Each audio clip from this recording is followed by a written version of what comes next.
pouvez pas entendre parce qu'il n'est pas un Dieu. Moi, je dis, mais comment ça? Il dit, mais parce que dans votre territoire, en Afrique centrale et en Afrique en général, tout le monde dit, je suis enfant de Dieu, je suis enfant de Dieu. Mais un enfant de Dieu, c'est un Dieu. Est-ce qu'un chien peut accoucher un chat? Ah non, pas du tout. Est-ce qu'un léopard peut accoucher un papillon? Donc, un enfant de Dieu est un Dieu. Alors, s'ils disent qu'ils sont des enfants de Dieu, donc normalement, ils sont des dieux. Mais pourquoi il ne se passe rien dans votre continent? Pourquoi il ne se passe rien dans votre nation? Pourquoi il ne se passe rien dans des familles? Parce que ces gens-là qui prétendent être des enfants de Dieu, ils ont perdu leur véritable identité divine. Alors, il faut qu'ils retournent à cette identité divine. Et c'est en parle lorsque l'un, deux ou trois qui comprendra que je suis un Dieu, le chose qu'il déplore dans sa famille qui manque, du genre, les gens ne se marient pas, comme tu viens de dire, on a faim, tout vient des dieux. Rien, on souffre. Comme mon père, apôtre Boca Joseph, a l'habitude de dire, tout vient des dieux.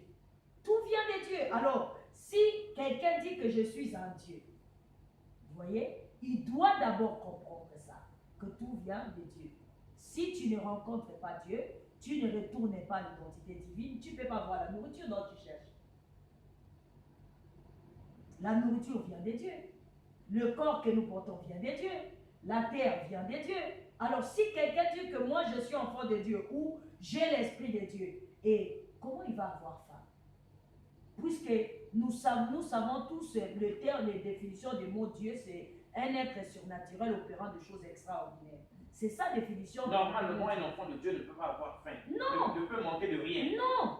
Donc, si nous sommes arrivés dans cette dimension-là, on a des problèmes, des conflits, parce que nous avons des conflits avec le Créateur suprême.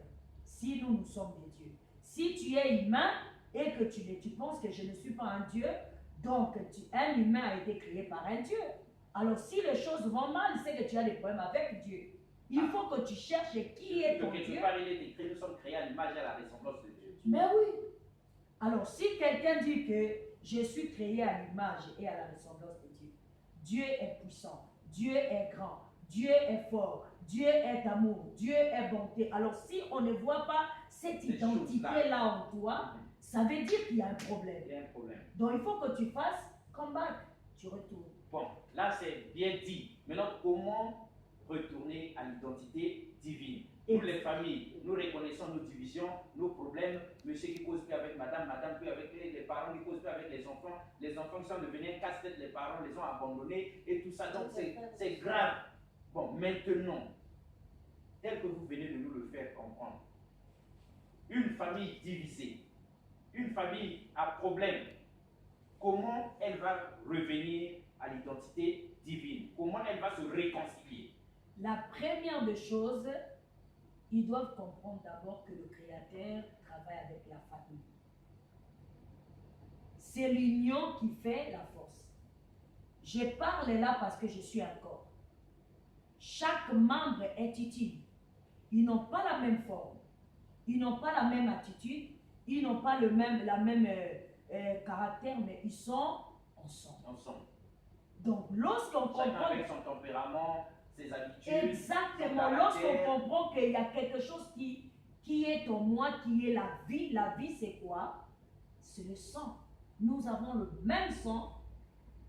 Alors, c'est là qu'on doit d'abord se mettre ensemble comme un seul homme. Pour nous, les Hébreux, nous savons bien que le Créateur, pour qu'il libère les Hébreux de tous leurs souffrances, parce que s'il y a un peuple qui a souffert, qui souffre encore aujourd'hui, c'est les Hébreux. S'il y a un peuple qui souffre jusqu'à aujourd'hui, c'est les Juifs. Mais qu'est-ce qui fait la force des Juifs? L'unité.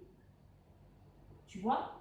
Donc, quel que soit ce que nous avons comme problème, nous avons plusieurs écoles. On a plusieurs croyances différentes. Il y a nous, les Juifs messianiques révélés. Il y a des Juifs messianiques. Il y a les Juifs aaroniques. Il y a plusieurs écoles. Il y a des kabbalites, les kabbales et tout ça. Mais tous ces gens-là, nous savons que nous avons un seul Père, Yahweh Elohim. Donc, quelles que soient nos différentes manières de croire, nous sommes ensemble.